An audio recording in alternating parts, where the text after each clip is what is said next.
ঘুম হতে উঠুন, আর ঘুমাবেন না। সেহরির সময় বাকি আর 1 ঘন্টা। ভুট্টো, এই ভুট্টো, ভুলে গেছো? আজ আমরা রোজা রাখবো। উঠছি।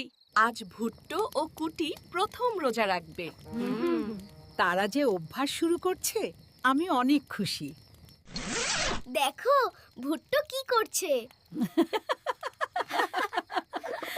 আমি তো খাচ্ছি। দাদু ভাইয়েরা, মসজিদে বেশি শোর করবে না। দাদুর সাথে রুকু সেজদা করবে, ঠিক আছে? হাবু, হাবু, তুমি কি রোজার কথা ভুলে গেছো? ইয়াম্মি, খুব মজার ঘ্রাণ। আমরা একসাথে মজা করে ইফতার করব। ভুট্টো সোনা। আমার কলিজার দাদু ভাইয়েরা আজ প্রথম রোজা রেখেছে। আমি ভীষণ খুশি। আমি আরো রাখবো। ভুট্টো আর